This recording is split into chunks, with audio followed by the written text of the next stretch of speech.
We're out here asking people, are you voting for Kamala or Trump? You want to tell us It's going to be Kamala. what policies of hers did you like? Abortion. What's the issue there that you think Kamala's plan is better than Trump's? In general, I'm pretty sure she wants to reinstate Roe v. Wade. So you're okay with the president overriding what the Supreme Court said? I think the Supreme Court is a little corrupted. Corrupted how so?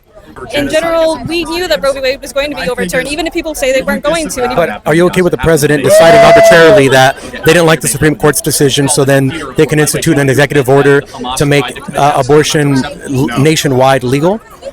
Well, you need the checks and balances, and sometimes you don't always get that in the Supreme Court. And even Supreme Court justices are crying after going into things because this isn't how it's happening. Got it. But are you okay with the president issuing an executive order overriding what the Supreme Court says? In some cases. Okay. Do you afford that same right when there's a conservative president or a Republican president to just get rid of the checks and balances in the way our federalist structure was set up?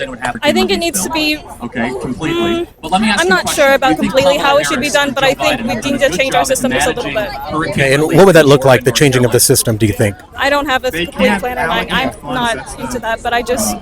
Really, the only way she would be able to do it is to get 2/3 of Congress to pass a constitutional amendment, and then even then you'd have an issue with the Supreme Court because they already passed the law, or issue an executive order and say, screw the Supreme Court, we're going to do it anyway.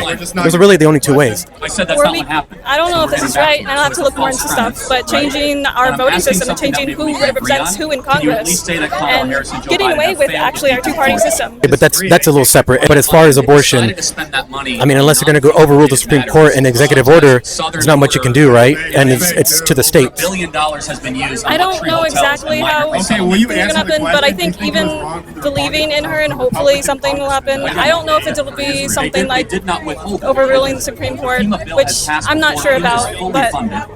But even if it does get past the Supreme Court again and it gets on her desk and that she accepts it, then I will be trusting her. But the Supreme Court already made a decision. Okay, so you feel like she might do something. You don't know what she's going to do, but at least she said she's going to try to get a national abortion legal again. I want to believe that she can. Okay, but abortion with limits.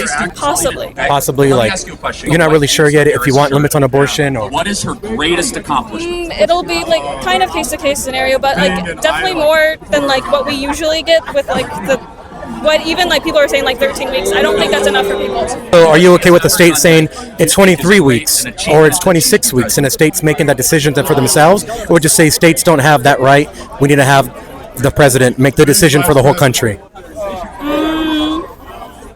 Is Mike Pence your idol? No.